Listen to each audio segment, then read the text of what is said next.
GTA Online, you hit the first thing that's going to come across is how to create your character and what the look of your character is going to be. So you can spend some time with this because once you make your character, that's the character you're going to have forever.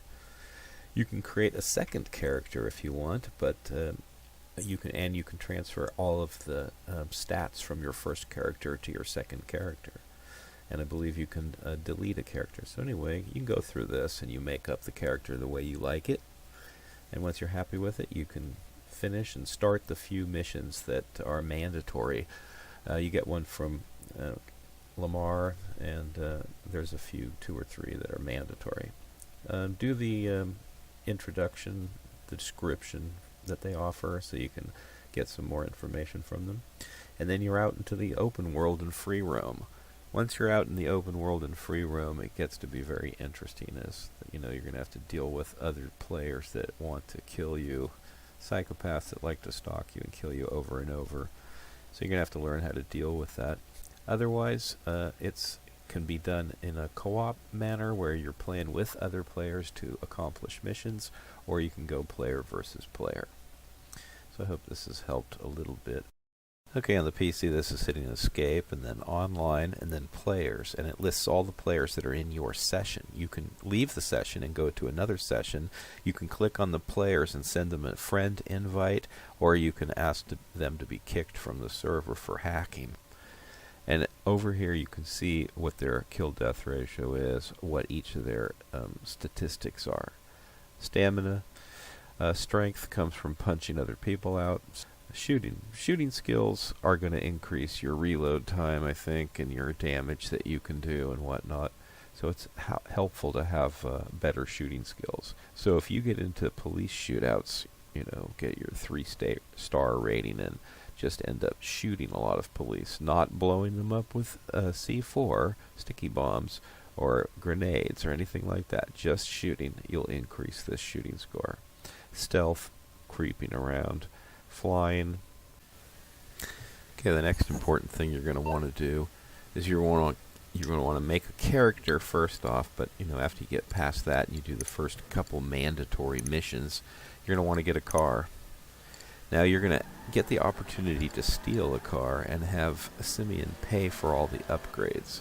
If you're careful and you go look around for cars, you can get what you want off the street, but you can't get any supercars. You won't be allowed to steal a high-end car and keep it for yourself. So you're going to go online here, as I showed. You're going to get your cell phone out and go to travel, and you can go to Benny's, and you're looking at the stats here. The top speed, acceleration, braking, and traction. So these are just a few cars that are available for purchase online. Now you're not going to be able to buy any car off the internet here. You're not going to be able to purchase a car unless you have a garage. So you're going to have to buy an apartment or a garage that'll hold cars. So I'm just showing you some of the cars that you can get, and what you're looking at is the statistics compared to each other. So I'm going to look at the 2-doors. I'm just going to compare all the different 2-doors. So mostly what I'm looking for is speed, acceleration, and traction, because most of the time you're going to be rushing around to get someplace or trying to lose the cops. It's going to be in the city, and it's block-to-block acceleration.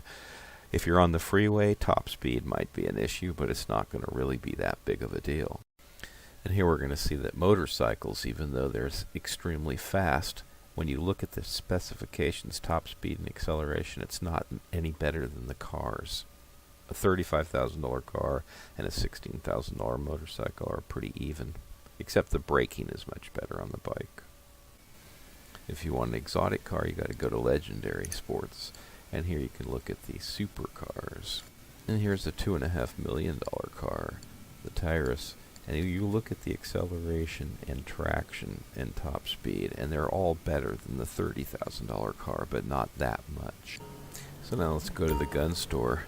The gun store looks like this in the regular game, but in the online, only the board to the right has any guns on it. So when you click E to purchase something, only the right selection is available. All these guns start to fill in as you do more missions and you advance. So the mini submachine gun is a must-buy because it's what you can use while driving. It pretty much is the same as the regular campaign. If you're going to be driving the car, you can use a sawed-off shot or a mini shotgun, or the sticky bombs, or the submachine gun, and you need a submachine gun. But the next thing you're going to want to do is get a main shooter, a shooting gun that you're comfortable with. If you're used to something in the main campaign, that's probably a good pick. I'm showing the stats so that you can see them and compare. But the main shooter that I like is the special carbine because it has a 100-round coil magazine. That's the one that I'm showing right here. 100-round coil magazine. It's a pretty good gun. So you can see I have the drum magazine and the scope. And these things only become available later as you get more experience points. I don't like the combat PDW. It's got a built-in silencer and slow rate of fire, and it didn't seem like it did very well for me. The bullpup is a pretty good weapon. You can get a 60-round magazine with it, and you can get a scope. And all the scope does is when you press the zoom wheel on your mouse, or whatever you use to zoom your scope in with, it about doubles the size of everything. Once the assault shotgun becomes available, it appears to be the shotgun of choice. Stay safe! I'm in passive mode here, so I can't bring any guns up, but the advantage to being in passive mode is nobody can come along and kill me while I'm just daydreaming. So this is the combat PDW. You can tell it's pretty quiet, and nobody's calling the police. This is the bullpup, and you can tell it's not Film that shit! This is the special carbine. This is a short shotgun. It's red. You have to be really close to do any damage here. You can't shoot it from a motorcycle. Here we're going to show the rocket launcher. It locks onto your target. When it turns red, it should go and get a kill with it. Of course, it doesn't always do that, as you'll see here. And when it's not locking to anything, you can get a target. But otherwise, you just have to eyeball down the tube and just guess where it's going to go. And just eyeball down the tube, guess where it's going to go, and pull the trigger. So now I'm going to show you how to play missions on your own or start jobs and host them. You go to Jobs, Play Job, and then Rockstar Created, and then Missions. And in here you'll find all the missions that are available to play. And you look at the right side over on the side where it says Players, and if it's 1 through anything, you can play it by yourself because you can play as 1. So you pick your mission, and then you click on it, and it says, do you want to do it? Yes, I want to do it. And then the next thing that comes up, it'll load, and then it says either it's available to play where somebody else is hosting it, or you can be the host. After the mission is over, you'll get a loading screen, and it'll go through the loading screen, and then it'll drop you into the world. In the world, any of your players that just finished the job with you can be ruthless enough to kill you, and then all of your money will drop out, and they can collect it. And if you've won $10,000 or $15,000 or $100,000, they can just take it. So what you want to do is you want to go into passive mode immediately.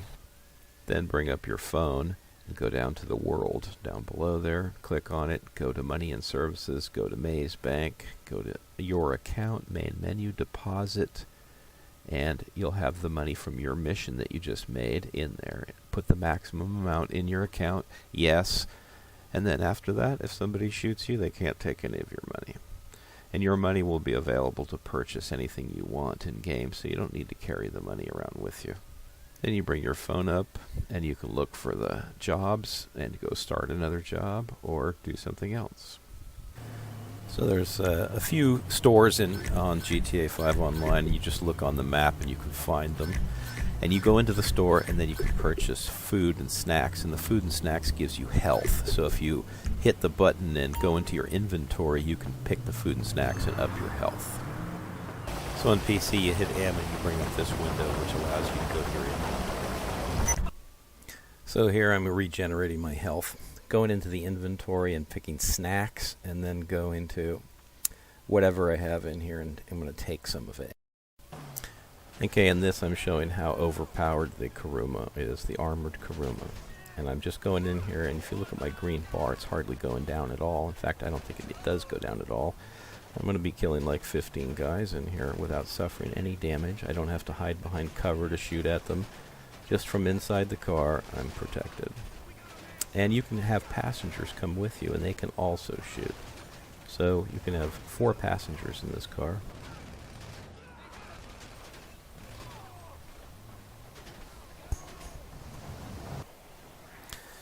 Okay, sometimes they'll spawn you in the middle of nowhere, and you don't know why. Why are you spawning up on Mount Chiliad, where it's going to take 5 minutes to go anywhere? So you look at the options and the last spawn location, and you can set where you want to be spawned. In the beginning, maybe it has random automatically set, but after you get a house, you can spawn at your house.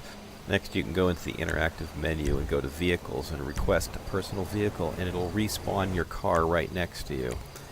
And then you want vehicle access to be restricted to just passengers. Otherwise, somebody can jump in your car and drive off in it and leave you stranded. And lastly, you can go to your phone and call Moore's Insurance to replace your car if it gets blown up or somebody else destroys it or the police destroy it. The other thing I'm going to suggest you do is that you go on YouTube and you watch the different heist missions that are available in GTA 5 Online, because the instructions are horrible and they're not going to tell you what to do. There's a Pacific Standard Job, the Prison Break, and Humane Labs. And if you look and watch somebody else completing them, you can get an idea of the job that each of the parties has to do, because it's not all everybody's all together. Most of the time they have individual jobs they have to do. And if you don't know where to go and what to do, then you fail over and over again.